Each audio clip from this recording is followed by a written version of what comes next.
Annual Program Part 8.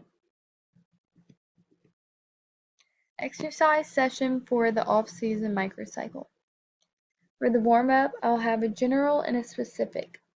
For the general warm-up, my athlete will run 5 laps around the court as well as perform dynamic stretches. These will include knee pulls to lunge, side lunges, high knees, and Frankenstein marches across the court and then back. The dynamic stretches will improve flexibility and range of motion, as well as improve performance for my athlete.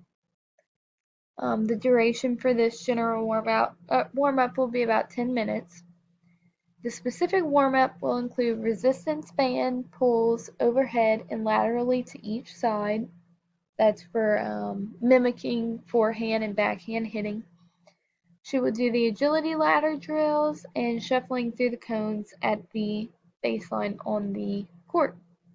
These warm-up drills will strengthen the muscles for fast twitch movements as well as balance, especially for any one-legged movements where you're pushing off of one leg to the other to recover or to move to the ball. The duration for the specific warm-up will be about 20 minutes. Training session. My athlete will perform low-intensity volumes of specific tennis training drills. These include 3 sets of 3 to 5 repetitions of forehand and backhand drills. So she'll just be practicing hitting for this and maybe aiming to certain spots on the court.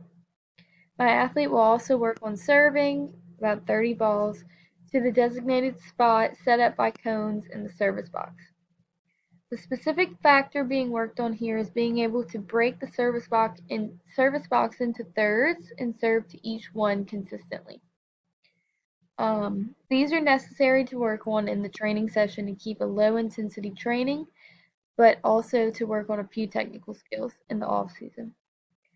This will help my athlete to achieve her goals during the phases of training cycles by improving her strength, mobility, flexibility, speed, and agility.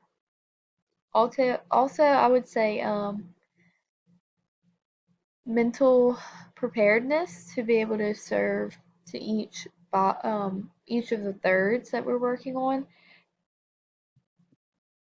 Cool down and regeneration. My athlete will perform a cool down jog around the court, about 4 laps, and static stretching as well. These static stretches include the cobra pose, standing quadriceps stretch, inner thigh seated stretch, and a lower back twist stretch. This will be performed for 10 minutes. The regeneration aspect of the cool down will include my athlete getting a massage. The benefits of this is increased range of motion, increased flexibility, and it will be beneficial for the mind. This will last for about 20 minutes.